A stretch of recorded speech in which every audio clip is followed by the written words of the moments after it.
যে আছেন এইটা আমাদের জানান দেন নানান কিছু বলে, বেশিরভাগই হাসি তামাশার কথা। কিন্তু গতকাল না পরশুদিন আসল কথাটা মুখ দিয়ে বের করে দিয়েছেন।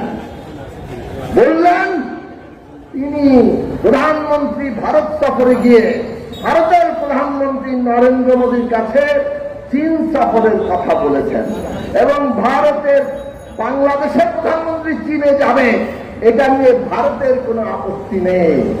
আর কিছু বলার দরকার আছে? বাংলাদেশ কি স্বাধীন সার্বভৌম দেশ?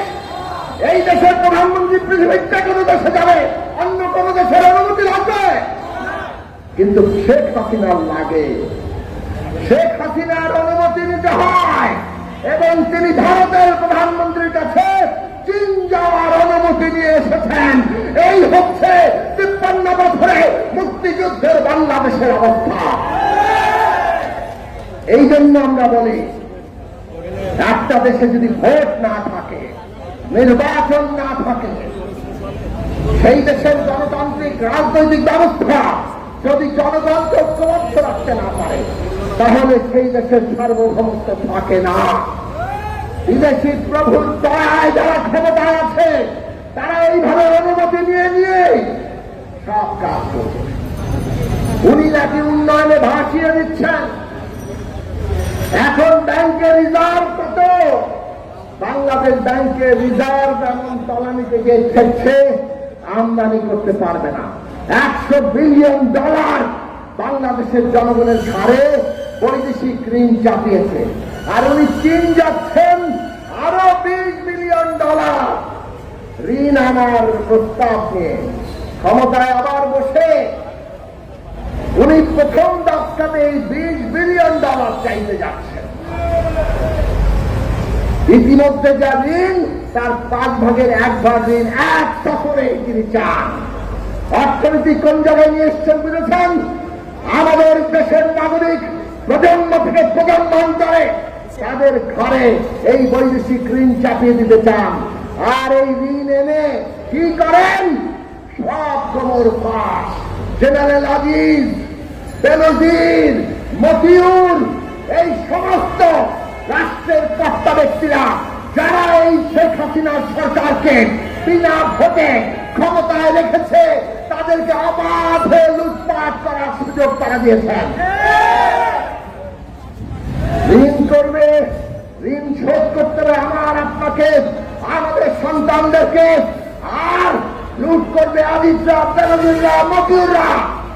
পুলিশ বাহিনীর কর্তা ব্যক্তিদের এক একজনের দুর্নীতি ফাঁস হয়, এনবিআর এর ফাঁস হয়, এমনকি সেনাবাহিনী দেশের স্বাধীনতা সার্বভৌমত্ব রক্ষার গুরুত্বপূর্ণ প্রতিষ্ঠান, আজকে তার সেনা প্রধান পুরো সেনাবাহিনীকে কলঙ্কিত করে ফেলে। এই অবস্থা তৈরি করেছে কে? শেখ হাসিনা নাকি কাউকে ছাড় দেন না। 18 সালের পরে এই জেনারেল আজিজ বলেছিল এইরকম নির্বাচন নাকি তিনি দেখেন নাই। বেনজির সাহেব 14 থেকে 18 দুইটা নির্বাচন কোন খুন নির্যাতন করে সমস্ত বিরোধী দলকে দৌড়ের উপর রেখে জেলে ঢুকিয়ে তারপরে নির্বাচন পার করিয়েছেন। তখন তো বেনজির আহমেদ, জেনারেল আজিজ তারা কার লোক ছিল? এদের তৈরি করেছে কে? শেখ হাসিনা। এদের তৈরি করেছে কে? এই বিনা ভোটের সরকার। কাজেই বাংলাদেশের সমস্ত রাষ্ট্র ক্ষমতায় প্রতিষ্ঠানগুলোর কর্তা ব্যক্তিরা আজকে এই সরকারকে বিনা ভোটে ক্ষমতায় রেখে বাংলাদেশের মানুষের আবার আপনার রক্ত শুষে নিচ্ছে। বাজারে গিয়ে গরিব মেহনতি মানুষ আজকে কোনো কিছু কিনতে পারে না। চাল, ডাল, আলু, তেল, লবণ আর সিন্ডিকেট আলাদা সব আপনার আমার পকেট থেকে শুষে নিচ্ছে। সরকার এক মরণ খেলায় নেমেছে। ক্ষমতায় থাকার জন্য মানুষকে তারা যে কোনো ভাবে বলি দিবে, হত্যা করবে, গুম করবে, দেশ ধ্বংস করবে, ক্ষমতা তারা ছাড়বে না।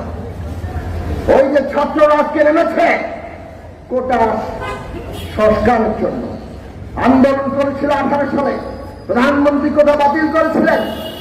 আবার এখন কোটার পরিপত্র, ওই বাতিলের পরিপত্র বাতিল করে দিয়ে কোটা ব্যবস্থা বহাল করছেন। আন্দোলন করছে আবার শিক্ষার্থীরা। ওবায়দুল কাদের সাহেব নেমে পড়েছেন, আওয়ামী লীগের লোকেরা নেমে পড়েছে ছাত্রদের আন্দোলনকে বিভ্রান্ত করার জন্য, মানুষকে বিভ্রান্ত করার জন্য।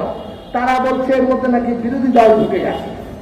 আরে শিক্ষকদের আন্দোলন এমন ভাবে শিক্ষকদের পে স্কেল আর পেনশন স্কিম তৈরি করছে, ওই সরকারি কর্মকর্তার আমলারা বসে যে স্বায়ত্তশাসিত প্রতিষ্ঠানের এরা আর পেনশন পাবে না, ওনারা নিজেরা টাকা জমা দিয়ে কিছু পেনশন পাইতে পারে। এই সব আন্দোলনের উপরে নাকি বিরোধী দল ভর করেছে। পেনশন স্কিম আমরা বাতিল করেছিলাম, ওটা ব্যবস্থায় আবার বহাল করলেন, আমরা করেছি, আপনারা করেছেন। তার বিরুদ্ধে আন্দোলন হয়েছে, আন্দোলন ফুসে উঠছে বলে এখন আবার ছাত্রলীগের গুন্ডা বাহিনী, হেলমেট বাহিনী হলে হলে পাহারা দেওয়া বসিয়েছে এবং আন্দোলনটাকে দমন পীড়ন করে ধ্বংস করতে চাইছে। আমরা পরিষ্কার করে বলি, সমস্ত আন্দোলন আমাদের। এই ছাত্রদের আন্দোলনে বিরোধী দল কোনো ষড়যন্ত্র করছে না। আমরা পরিষ্কার করে ছাত্রদের আন্দোলনকে সমর্থন জানাই, শিক্ষকদের আন্দোলনকে সমর্থন জানাই এবং এই ছাত্র আমাদের, শ্রমিক আমাদের, শিক্ষক আমাদের, এই দেশের কৃষক আমাদের, সমস্ত জনগণ আমাদের, তাদের প্রতিটি আন্দোলনে আমরা আছি এবং সেই সব আন্দোলন এক সূত্রে গঠিত হয়ে আপনার মক্তব, আপনার কবি, তার পক্ষে চাউস আমরা কড়াই গামছা বেঁধে আপনাদেরকে নামিয়ে দেব। সেই দিন আসছে, নতুন করে আন্দোলনের প্রস্তুতি নেই। সমস্ত বিরোধী দলকে আমরা ঐক্যবদ্ধ করে গণ আন্দোলন, গণ অভ্যুত্থানের মধ্য দিয়ে আমরা এই সরকারের পতন ঘটাবো। তার জন্য প্রস্তুতি গ্রহণ করুন। গণতন্ত্র মঞ্চ লড়বে, সেই লড়াই আপনারা যোগ দিবেন। আপনাদের সবাইকে সালাম, শুভেচ্ছা। ধন্যবাদ জুনায়েদ শাকিব। এই পর্যায়ে আপনাদের সামনে বক্তব্য রাখছেন গণতন্ত্র মঞ্চের অন্যতম শীর্ষ নেতা, বিপ্লবী ওয়ার্কার্স পার্টির সংগ্রামী সাধারণ সম্পাদক জননেতা সাইফুল হক। এখন বক্তব্য রাখছেন জননেতা সাইফুল হক।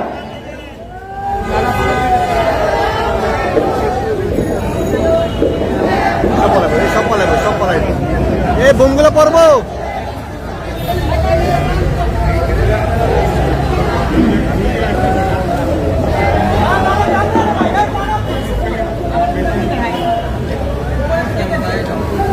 বন্ধুগণ,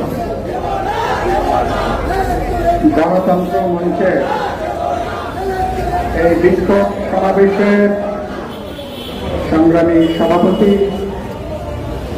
ভাষা অনুসারী পরিষদের সংগ্রামী আহ্বায়ক, বীর মুক্তিযোদ্ধা শেখ রফিকুল ইসলাম বাবলু, মঞ্চের জাতীয় নেতৃবৃন্দ,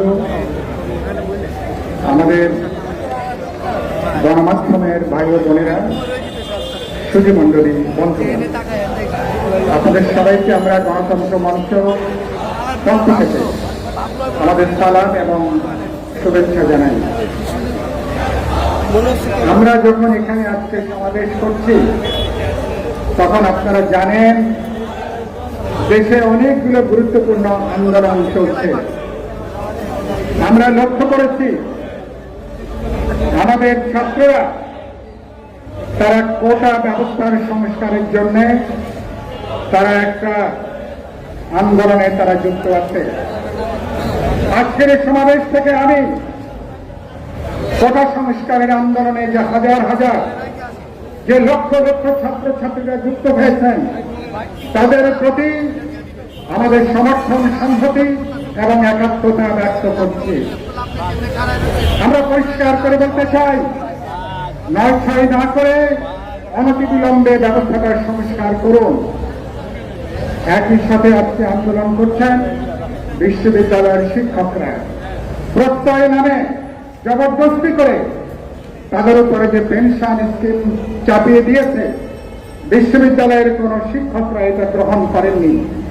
তাদের দাবির সাথে আমরা সংহতি জানাই, একাত্মতা জানাই এবং পরিষ্কার করে বলতে চাই, সরকার এতই দেউলিয়া, এখন তারা বিভিন্ন সেক্টর থেকে টাকা আদায় করে জবরদস্তি করে শেষ রক্ষা করতে চায়। এই কারণের জন্য তারা আজকে এটাও পেনশন স্কিমের নাম করে তারা একটা জবরদস্তি ব্যবস্থা তারা চাপে দিতে চায়। এই খেলা আমরা বন্ধ করার দাবি জানাই। যখন আমরা এখানে সমাবেশ করছি আপনারা জানেন দেশের একটা বিশাল অংশ জুড়ে এখন অকাল বন্যার, এখন পানির নিচে, বৃহত্তর সিলেট বিশাল অঞ্চল পানির জুড়ে, তো উত্তরাঞ্চলে বিশাল অঞ্চল এখন বন্যার পানিতেই থই থই করছে। তানিয়া রব এখানে উল্লেখ করেছেন ওরা এই সময় ভারত 42টা যে স্লুইস গেট, সেই গেটের পানি তারা ছেড়ে দিয়েছে। যখন আমাদের পানি দরকার তখন তারা পানি প্রত্যাহার করে, যখন অতিরিক্ত বৃষ্টির পানি হয়, বাড়তি পানি, তখন তারা ছেড়ে দেয়। ছেড়ে দিয়ে আমাদের মানুষকে তারা ভাসিয়ে নিয়ে যায়। এই হচ্ছে সরকারের ভারত প্রীতির আরেকটা নমুনা। প্রধানমন্ত্রী এবার আপনারা সবাই জানেন তিনি 22 তারিখে নরেন্দ্র মোদীর সাথে তিনি সমঝোতা স্মারকে স্বাক্ষর করেছেন। আমরা উদ্বিগ্ন ছিলাম। ওবায়দুল কাদের গত বছরে যখন বললেন যে তলে তলে সমঝোতা হয়ে গেছে, তখন আমরা উদ্বিগ্ন ছিলাম এবার সমঝোতাটা কিভাবে হবে, এবার সমঝোতার আকার কি, ধরন কি, চরিত্র কি, আর কি কি ভারতকে তুলে দেওয়া বাকি আছে। 7 তারিখে আমরা একটা বুঝতে পেরেছি যে একটা অবৈধ দামি নির্বাচনে সরকারকে আরেকবার ক্ষমতায় বসানোর মধ্য দিয়ে তলে তলে তারা ভারতের সাথে যে ব্যবস্থা করেছে তার একটা নমুনাটা পাওয়া গেল। বাকি এবার প্রধানমন্ত্রী যখন দিল্লিতে গেলেন, এবার বোঝা গেছে কি কি দেওয়া বাকি ছিল, তলে তলে তারা কি করে এসছেন। এবার তলে তলে সেই বোঝাপড়ার সমঝোতার তালিলিক প্রমাণ তারা ঘটিয়েছেন 10টা সমঝোতা স্মারকের মধ্য দিয়ে। কথা খুবই পরিষ্কার, এটা কি দ্বিপাক্ষিক কোন সফর? রাষ্ট্রবিজ্ঞানীরা এটাকে এভাবে দেখেন না। প্রধানমন্ত্রীকে ডাকা হয়েছে, তিনি সদল বলে গেছেন, তাদেরকে বৈঠকে যা যা স্বাক্ষর করতে বলা হয়েছে বিনা বাক্যে নির্দ্বিধায় সেখানে তারা স্বাক্ষর করে তারা ফিরে এসছেন। এটা কোনো দ্বিপাক্ষিক সম্পর্ক নয়।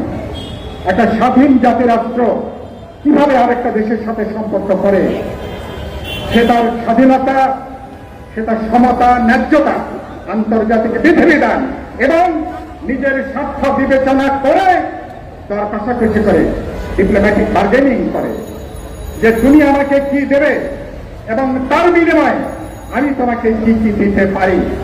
বাংলাদেশের দিক থেকে আপনারা লক্ষ্য করবেন এবার বাংলাদেশের সবচেয়ে বড় যে সংকট পানির বিষয়টা, প্রধানমন্ত্রী হাসিনা এটা শীর্ষ বৈঠকে কোনো আলোচনা পর্যন্ত হয় নাই। আপনারা দেখছেন তো, এটা কোনো আলোচনা পর্যন্ত হয় নাই। এবং বাস্তবে পানির বিষয়টা প্রকারণ করে বাংলাদেশকে এখন তারা ভুলিয়ে দিয়েছে। বাচ্চাকে যেভাবে বুঝ দিতে হয়, বাচ্চাকে বুঝ দেবার মতন করে চীনা প্রস্তাবের বিপরীতে তিস্তা পানি ব্যবস্থাপনার নাম করে ভারত এখন নিজেরা তিস্তা ব্যবস্থাপনায় নিজেরা এখন যুক্ত হতে চায়। তার মানে সমস্যাটা পানির নয়, পানির কোন বিষয় আর হাসিনা সরকার এজেন্ডার মধ্যে নাই। আমি আজকের সমাবেশ থেকে পরিষ্কার করে দেশবাসীর উদ্দেশ্যে বলতে চাই, এই সরকার যে নতজানু নীতি নিয়েছে, দেশানুক নীতি নিয়েছে, এই সরকারের পক্ষে আগামীতে 1 ফোঁটা পানীয়, 1 কিউসেক পানীয় ভারত থেকে এই সরকার চুক্তি করে আনতে পারবে না। এই হলো সরকারের নমুনা। তিনি বলছেন প্রধানমন্ত্রী সমঝোতা স্মারকের অসুবিধা কি? অসুবিধা প্রথম হলো পানির বিষয়টা পুরোপুরি আপনি ছেড়ে দিয়ে বসছেন। 2 নম্বর হলো সীমান্তে হত্যাকাণ্ড, এটা এবারকার শীর্ষ বৈঠকে কোনো আলোচনা পর্যন্ত হয়নি। 2 নম্বর অপরাধ এই সরকারের এবং কোনো আলোচনা পর্যন্ত নাই। প্রধানমন্ত্রী ফিরে আসার 32 ঘন্টার মধ্যে উত্তরবঙ্গে বিএসএফ আবার বাংলাদেশি নাগরিককে আবার তারা হত্যা করেছে। গত রাতে দামুড়হুদায় বিএসএফ আবার গুলি করেছে। এখন মুমূর্ষু অবস্থায় বাংলাদেশের মানুষ, সেই নাগরিক এখন কোন রকমে বাঁচবেন কিনা জানি না আমরা। সীমান্ত হত্যার কোন বিষয়ে আলোচনা হয় নাই। আপনার 2 নম্বর অপরাধ তিন নম্বর অপরাধ কি? আমাদের বাণিজ্যের বিশাল যে ভারসাম্যহীনতা। ভারত এখান থেকে $26 বিলিয়ন প্রতি বছর এখান থেকে তারা নাকি নিয়ে যায়, সেখান থেকে বাণিজ্য আকারে তারা বাণিজ্য করে। আমরা মাত্র $2 বিলিয়ন আমরা নাকি বাণিজ্য করি। এই হিসাবগুলো তলিয়ে দেখা দরকার। এই যে বিশাল যে ভারসাম্যহীনতা, এইসব নিয়ে কোনো আলাপ আলোচনা নাই। 4 নম্বর অপরাধ, আপনি ইতিমধ্যে আমার চট্টগ্রাম সমুদ্র বন্দর ভারতকে ব্যবহার করতে দিয়েছেন, পায়রা সমুদ্র বন্দর ব্যবহার করতে দিয়েছেন, বাংলা সমুদ্র বন্দর এবার ব্যবহার করার ব্যাপারে নতুন করে আবার সমঝোতায় আসছেন। বাংলাদেশের লাভটা কি? এর আগে আপনি ট্রানজিট দিয়েছেন, করিডোর দিয়েছেন। সেখানে আমি পরিষ্কার জিজ্ঞেস করতে চাই, আপনি যে ট্রানজিট করিডোর দিয়েছেন, বাংলাদেশের লাভের জায়গাটা কি? আমার জাতীয় স্বার্থটা কি? কোনো কিছু বলতে পারবেন? সরকারের কোন মন্ত্রীরা, স্বয়ং প্রধানমন্ত্রী আপনি কি বলতে পারবেন এ পর্যন্ত ট্রানজিট যে করিডোর দিয়েছেন তাতে বাংলাদেশ অর্থনৈতিকভাবে কিভাবে লাভবান হয়েছে, বাণিজ্যিকভাবে কিভাবে লাভবান হয়েছে, নিরাপত্তার দিক থেকে কিভাবে লাভবান হয়েছে? কোনোভাবেই বাংলাদেশ লাভবান হয় নাই। বরঞ্চ আপনার অর্থ উপদেষ্টা বলেছেন, ডক্টর বশিউর রহমান, ট্রানজিটে বা করিডোরের জন্য যদি টাকা চাই সেটা নাকি অসভ্যতা হবে। এই হচ্ছে নমুনা। তার অর্থটা কি? এবং এই ফাঁকের মধ্যে আপনি এবার ভারতকে আপনি রেলের করিডোর সুবিধা দিয়েছেন। কলকাতা থেকে আগরতলা পর্যন্ত 1700 কিলোমিটার।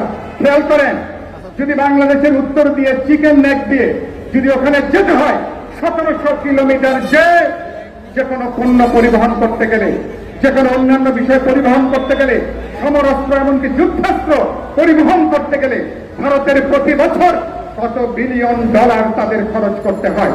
এখন আপনি ট্রানজিটের নামে আপনি যে করিডোর দিয়েছেন, বাংলাদেশের বুক চিরে যেভাবে কোন বিনা শুল্কে, বিনা কোনো টাকার বিনিময় ছাড়া যেভাবে আপনি ব্যবহার করতে দিয়েছেন, মাত্র 350 কিলোমিটার লাগবে। কোথায় 1700 কিলোমিটার আর কোথায় 350 কিলোমিটার? এর বিনিময়ে বাংলাদেশ কি পাবে? প্রধানমন্ত্রীকে জিজ্ঞেস করতে চাই, আমি পররাষ্ট্রমন্ত্রীকে জিজ্ঞেস করতে চাই, আপনারা বাংলাদেশের নাগরিককে জানাবেন ভারতকে সবকিছু যে তুলে দিয়েছেন। আপনাদের মনে আছে কিনা, ছোটকালে পড়েছিলাম রবীন্দ্রনাথের একটা কবিতা, সকলই দিলাম তুলে ঘরে ভিতরে, ঘরে ভিতরে সকলই দিলাম তুলে। রবীন্দ্রনাথ বাংলাদেশের প্রধানমন্ত্রীকে লক্ষ্য করে এই কবিতা লিখেছেন কিনা জানি না, কিন্তু সবকিছুই তিনি ভারতের চাওয়ার আগে সবকিছু তিনি তুলে দিয়েছেন। সাক্ষ্য দিচ্ছেন প্রধানমন্ত্রী নিজে। তিনি এরপরে বলছেন, ভারতকে যা যা আমরা দিয়েছি ভারত জীবনে কোনোদিন এটা ভুলতে পারবে না। নাগরিক হিসাবে আমরা জিজ্ঞেস করতে চাই, ভারতকে কি কি তুলে দিয়েছেন, কি কি তুলে দেওয়ার বাকি আছে? আমি কি সত্য কথা বলছি? আমি একথা প্রধানমন্ত্রী বলেছেন। এই কথা, এই হচ্ছে নমুনা। আমার সামরিক বাহিনীর প্রশিক্ষণ, আধুনিকায়ন, সমরাস্ত্র কেনার সাথে নাকি ভারত এখন যুক্ত হবে। আমার জাতীয় নিরাপত্তার সার্বভৌমত্বের জন্য সবচেয়ে গুরুত্বপূর্ণ যে বিষয়, সামরিক বাহিনীর জাতীয় নিরাপত্তার ইস্যুতে পর্যন্ত ভারত এখন ঢুকে পড়ছে। আমার এখানে আপনি যৌথ স্যাটেলাইট তৈরি করছেন, বাংলাদেশের নিরাপত্তার এমন কোনো বিষয় নাই। যৌথ স্যাটেলাইটের মধ্য দিয়ে সবকিছু বাস্তবে এখন ভারতের নজরদারির মধ্যে থাকবে। কথাটা যেটা বলে কথাটা শেষ করতে চাই, এই হচ্ছে সরকারের নমুনা। এই সরকারকে কি কোনো স্বাধীন দেশের সরকার বলা যাবে? এত কিছু করার পরে এটা কোনো নির্বাচিত সরকার, এটা কোনো জনগণের প্রতিনিধিত্বশীল কোন সরকার, যার আত্মমর্যাদা আছে, আত্মসম্মান আছে, দেশের স্বার্থ রক্ষা করতে চায়, এরকম কোন সরকার কোন দেশের সাথে এরকম কোন চুক্তি তারা করতে পারে? তারা কথায় কথায় ইউরোপের উদাহরণ দেয়, বলছেন ইউরোপে যদি এক দেশ থেকে আরেক দেশে যাওয়া যায় অসুবিধা কি? ইউরোপের কোন দেশের সাথে কোন কাঁটাতারের বেড়া নাই। প্রতিদিন প্রতি সপ্তাহে মানুষকে তারা হত্যা করে না। আজকে ভারত বাংলাদেশের 3 দিকে 4500 কিলোমিটার কাঁটাতারের বেড়া দিয়ে বাংলাদেশে বাস্তবে বৃহত্তর একটা কারাগার ভারত এখন তৈরি করে ফেলেছে। এর নাম কি বন্ধুত্ব? আমি এমন এক বন্ধুত্ব যে প্রতি সপ্তাহে আমার মানুষকে হত্যা করে, এমন এক বন্ধুত্ব খরার সময় পানি প্রত্যাহার করে, বন্যার সময় আমাকে ডুবিয়ে মারে, এবং প্রত্যেকটা ইস্যুতে আমার রোহিঙ্গা সমস্যা কোন আন্তর্জাতিক ফোরামে ভারত আজ পর্যন্ত বাংলাদেশের পক্ষে তার অবস্থান গ্রহণ করতে পারেনি। সেজন্য কথাটা বলতে চাই, ইউরোপের উদাহরণ দেবেন না এবং সিঙ্গাপুর উদাহরণ দেবেন না। ফলে আপনারা বাস্তবে এখানে বাংলাদেশের আর জনগণকে প্রতিনিধিত্ব করতে পারছেন না। দুর্ভাগ্যজনক ভাবে যে দলটা মুক্তিযুদ্ধের নেতৃত্ব দিয়েছে, অনেকগুলো গুরুত্বপূর্ণ অর্জন যে দলের নেতৃত্ব হয়েছে, সেই দল এখন জাতীয় স্বার্থের প্রতিনিধিত্ব করছে না। আওয়ামী লীগ এবং বর্তমান সরকার বাস্তবে এখন ভারতীয় স্বার্থে এখন তারা প্রতিনিধিত্ব এখন তারা করছে। ফলে এই সরকার এদের সমঝোতা চুক্তিকে কোনোভাবে বাংলাদেশের মানুষকে গ্রহণ করবে, কেউ এটাকে গ্রহণ করবে না। শেষ কথা বলতে চাই, লড়াইয়ের মধ্যে আমরা আছি। এই সরকারের কাছে ভোটের অধিকার, মানুষের জীবন জীবিকা যেমন নিরাপদে নয়, স্বাধীনতার সার্বভৌমত্ব, জাতীয় নিরাপত্তা আজকে গুরুতর হুমকির সম্মুখীন। সেই কারণের জন্য এই সরকারকে এদেরকে গলায় গামছা দিয়ে ওদেরকে বিদায় দেওয়া ছাড়া আমরা আমাদের বর্তমান ভবিষ্যৎ কোনো কিছুকে আমরা রক্ষা করতে পারবো না। গণতন্ত্র মঞ্চ সমগ্র জনগণকে নিয়ে, সকল বিরোধী দলকে সাথে নিয়ে রাজপথে দেশকে রক্ষা, গণতান্ত্রিক ভবিষ্যৎকে রক্ষা, দেশের ভবিষ্যৎকে রক্ষা করবার জন্য শেষ পর্যন্ত এই লড়াইটাকে আমরা এগিয়ে নেব। সেই লড়াই আমরা বিজয়ী হব। আপনাদের সবাইকে শুভেচ্ছা, অভিনন্দন, ভালোবাসা জানিয়ে আমার বক্তব্য এখানে শেষ করছি। সবাইকে ধন্যবাদ।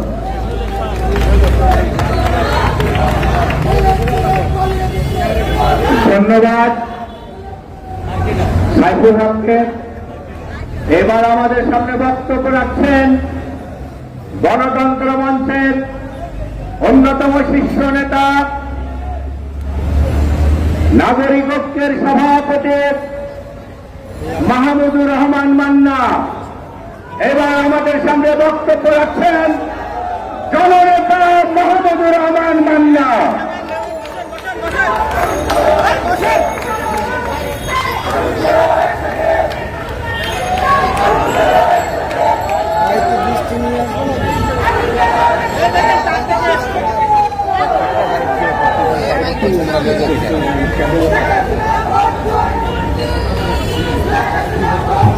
জনাব সভাপতি, সংগ্রামী নেতৃবৃন্দ, সাংবাদিক বন্ধুগণ, সাথীরা, বন্ধুরা, আসসালামু আলাইকুম।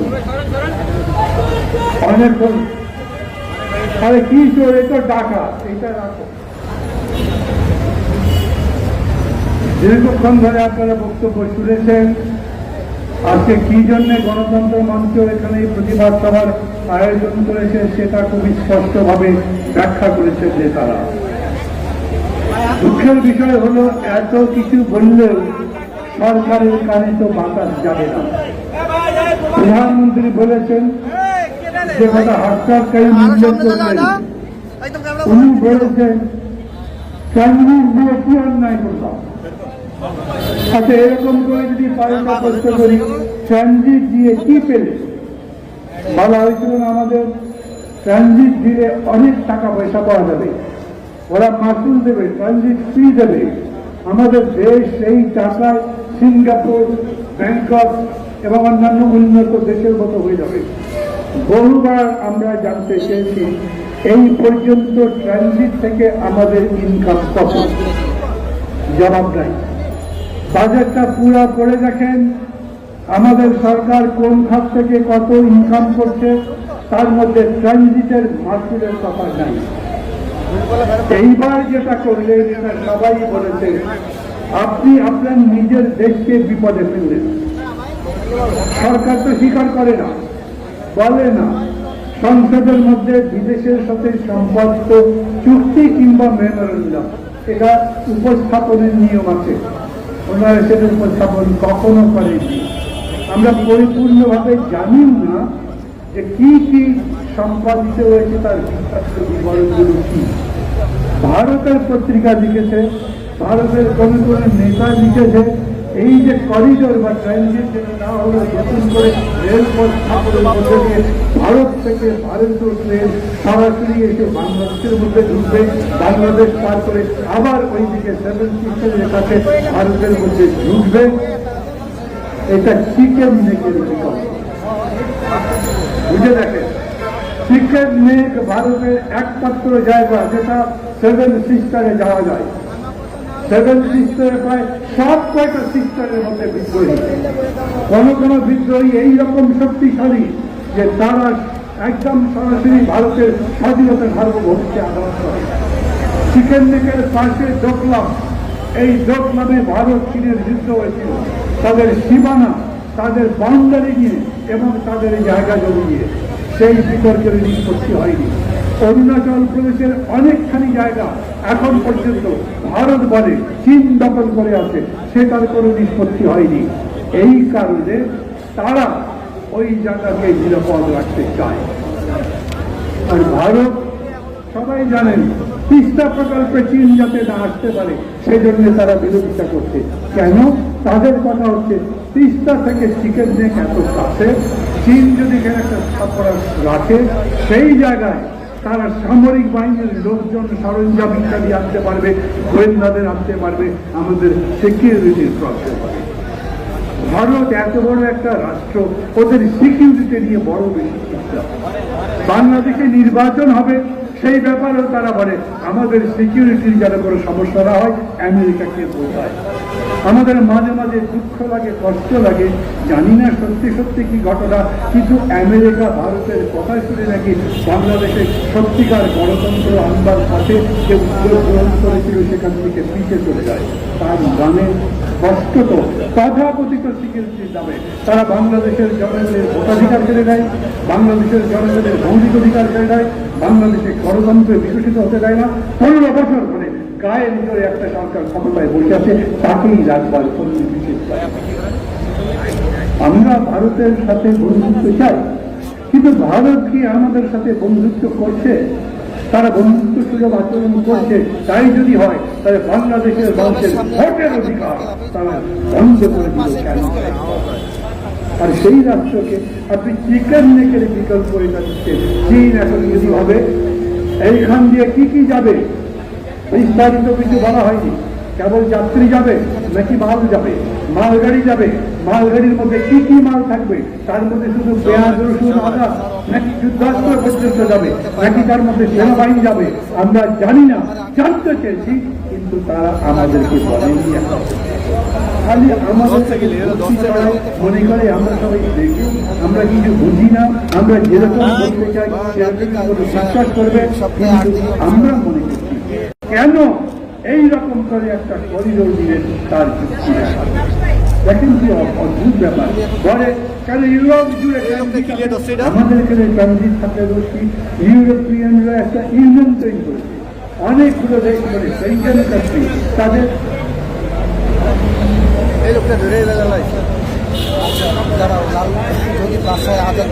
ভাই আপনার দর্শন কেন? তাদের নিজেদের অভিন্ন কারেন্সি। একটা দেশ থেকে আরেকটা দেশে যেতে ভিসা লাগে না। একটা দেশের নাগরিক আরেক দেশে যান, তাদের কোনো শুধু আইডেন্টিটি কার্ড ধরে চলে। সেই ইউরোপিয়ান ইউনিয়নের সাথে বাংলাদেশের সাথে এশীয় ইউনিয়ন বলে কোনো জিনিস আছে নাই। উনি বলেন এশিয়ান হাইওয়ের সাথে আমরা যোগাযোগ করতে চাই, যুক্ত করতে চাই। আমাদের কোনো রাস্তা বাংলাদেশ থেকে বেরিয়ে ভারত পার করে পরবর্তী কোনো দেশের সাথে যুক্ত হতে পেরেছে পারেনি। কাহিনী রক্ষা করবো না। উনি এইটা তো করেছিলেন, এই যে একটা চুক্তি বলেন আর স্মারক বলেন, যেটাতে রেল করিডোর দেওয়া হলো, সেটা একটা বিরাট ঝুঁকির তৈরি করলো। কোনদিন এই ট্রেন সম্পর্কে অভিযোগ করবে, ট্রেনের মাল সম্পর্কে অভিযোগ করবে চীন, পাশাপাশি যারা বিদ্রোহী আছে সবচেয়ে রাজ্যের মধ্যে তারা বিদ্রোহ করবে। কোনদিন যদি বাংলাদেশের মধ্যে এই ব্যাপারে একটা হট্টগোল তৈরি হয়, আমাদের নিজেদের সিকিউরিটি আরো বেশি বিভ্রান্ত হবে, আরো বেশি কষ্টের মধ্যে পড়বে। এই সম্পর্কে তিনি কোনো কথা বলেন না। স্যাটেলাইট চুক্তি করছে, স্যাটেলাইট চুক্তি করবে কেন? আমার স্যাটেলাইট আমি চালাবো। ভারতের সঙ্গে যৌথভাবে স্যাটেলাইট চলবে কেন? তার মানে ভারতের স্যাটেলাইট বাংলাদেশের যে কোনো জায়গায় এখন তাদের তদন্ত তদারকি করতে পারবে, তাই তো? তার মানে আমার দেশের সিকিউরিটি ওদের কাছে সম্পূর্ণভাবে খোলা, উন্মুক্ত হয়ে যাবে। আমরা তো ভারতের মধ্যে সেই ধরনের তৎপরতা চালাতে পারবো না। একইভাবে আমি বলি আণবিক শক্তি যে তাদের সঙ্গে যৌথভাবে করেন, আমার দেশ আণবিক শক্তিটা কোথায়, কিভাবে, কতদূর দাঁড়াবে, সেটা আমি ভারতকে কিংবা যে কোনো কাউকে জানতে দেবো কেন? আমরা কি ভারতের সে সম্পর্কে কিছু জানতে পারি? এক কথাই বলতে পারি, শেখ হাসিনা তার দেশের, আমাদের দেশের সমস্ত স্বার্থ জলাঞ্জলি দিয়েছেন এইবারে সফরে। কেন? আরে বাবা, সে ভোটে যেভাবেই হোক জিতেছে, টেনে টুনে একসাথে যেতে হয়। তারপরে তার শপথ গ্রহণ অনুষ্ঠানে তো গেলেন, একদিন আগেই গেলেন, তার 15 দিন পরে আবার দৌড়তে দৌড়তে যেতে হলো কেন? বিমানবন্দরে তাকে রিসিভ করবার জন্য কোন মন্ত্রী পর্যন্ত নয়। সৌদি আরবের ক্রাউন প্রিন্স যখন আসে তখন তাকে রিসিভ করবার জন্য খোদ মোদি যান, আর আমাদের প্রধানমন্ত্রী গেলেন তাকে রিসিভ করবার জন্য। যারা বলেন আওয়ামী লীগের চামচা দালাল কয়েকটা যে আমাদের সম্মান বিদেশের মাটিতে বাড়ছে, বরঞ্চ ভারত আপনাকে এমন ভাবে ব্যবহার করছে মনে হয় যেন আপনি কোন রাজ্যের মুখ্যমন্ত্রী আছেন, অর্থাৎ তাদের রিসিভ করবার কোনো দায় দায়িত্ব নাই। এই কারণেই আমরা এটার বিরোধিতা করছি। বিস্তারিত ব্যাখ্যা আরো পরে দিতে পারবো হয়তো, আজকে সেরকম সময় নেই, কিন্তু দেখছি না একটা সরকার জোর করে তা 15 বছর ধরে আছে, মনে করছে আরো বিপদ হতে পারে। এই 7 জানুয়ারি নির্বাচনের নামে একটা ভণ্ডামি করবো না, তারপরে প্রথম ভাগ দেখেছিল আমরাই জিতেছি, আপনার কোথায় জিতবেন? এখন আমি জিজ্ঞেস করি, বলেন তো আপনারা কি জিতেছেন কোথাও? অর্থনীতি খারাপ, দেশের সিকিউরিটি খারাপ, মানুষের জীবন খারাপ, আপনাদের জিনিসপত্রের দাম কম, দাম বেশি এমন যে মানুষের নাবিশ্বাস হচ্ছে, দেশে কোনো রিজার্ভ নাই। আমরা বিদেশি যেগুলো নিত্য প্রয়োজনীয় জিনিস, আমাদের অতি প্রয়োজনীয় জিনিস, সেগুলো আমদানি করবার মতো টাকা আমাদের কাছে নাই। কত বিদেশি ঋণ হয়েছে, তার লোন শোধ সুদ সহ প্রতি বছর কত টাকা দিতে হচ্ছে, সেদিন আপনারা পত্রিকায় দেখেছেন। এই টাকা দেবার মতো পর্যন্ত আমাদের অবস্থা নাই। এরই মধ্যে আবার নিজের দলের মধ্যে বিভেদ কি রকম চলছে সেটা দেখছেন। রাজপথে আন্দোলন নেমেছে, শিক্ষকরা আন্দোলন করছে, ছাত্ররা আবার কোটার সরকারি সিদ্ধান্ত, হাইকোর্টের সিদ্ধান্তের বিরুদ্ধে আন্দোলন করছে। আমার দুঃখ লাগে, এই প্রথম দেখলাম একজন প্রধান বিচারপতি সুপ্রিম কোর্টের, উনিও ছাত্রদের বিরুদ্ধে দাঁড়িয়ে বক্তৃতা করছেন। ওই বাইরে মিছিল করে কি সুপ্রিম কোর্টের রায় বদলানো যাবে? কেন? এর আগে আন্দোলন এরকম হয় নাই? সেই আন্দোলনে একটা যাবজ্জীবনকে ফাঁসি দেয় পর্যবেসিত করেন নাই, নিজেরাই 2 নম্বর করেছে। তারপরে আমাদের এবার শিক্ষা দেওয়ার চেষ্টা করেন, ছাত্রদের শিক্ষা দেওয়ার চেষ্টা করেন। মূল কথা হচ্ছে, আমরা দেখেছি আজিজ বলেন, বেনজির বলেন, আর যত পুলিশ অফিসার, ডিরেক্টর, বড় বড় সেক্রেটারি, আরো যারা যারা দুর্নীতির কারণে ইতিমধ্যে অভিযুক্ত হয়েছে প্রমাণ সহ, তাদের ব্যাপারে সরকার এখন পর্যন্ত কোনো পদক্ষেপ নেয়নি।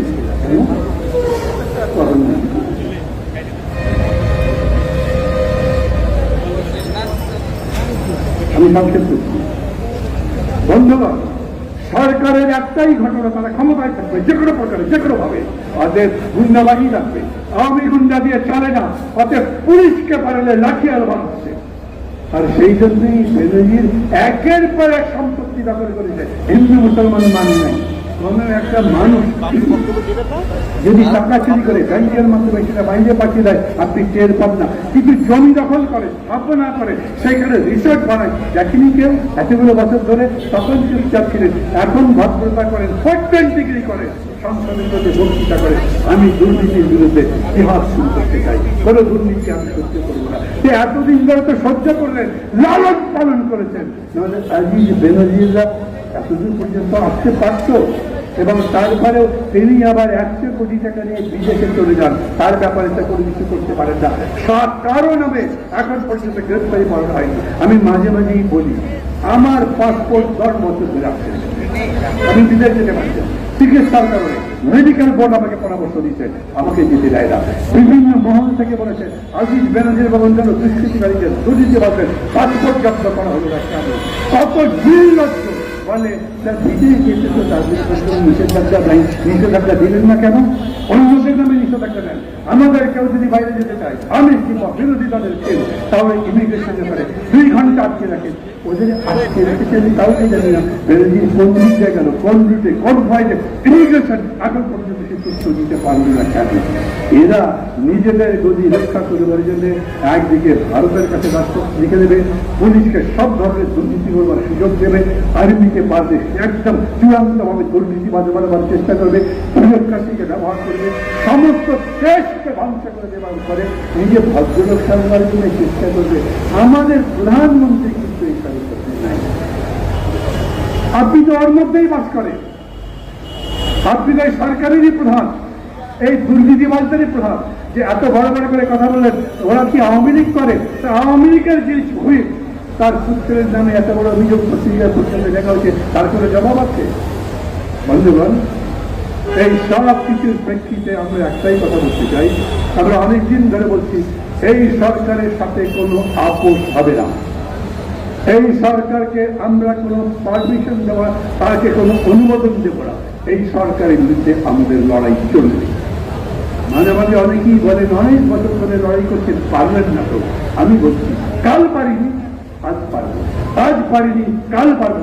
লড়াইটা চলবে যতদিন পর্যন্ত তাদের পরাজিত করতে দেওয়া হয়। এইখানে কোনো সমাধান নেই, আপোষ নাই।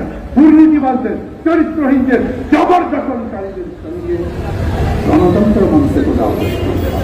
আমরা কোনো বিভ্রান্তিকর আন্দোলন করবো না। মূল সমস্যা যেগুলো সেগুলোকে আড়াল করে অন্য একটা সমস্যা নিয়ে এসে মানুষকে বিভ্রান্ত করবো, সেই রকম কাজও করবো না। আমরা সুনির্দিষ্ট একটা কর্মসূচির ভিত্তিতে মত পথ নির্ধারণ করি আন্দোলন গড়ে তোলবার চেষ্টা করছি, এবং আমরা মনে করি আমরা আমাদের পথ থেকে মুক্তি করি। সাথে থাকবেন আমাদের সাংবাদিক বন্ধুগণ, আর যারা যারা শুনছেন, যারা ভিডিওতে অন্য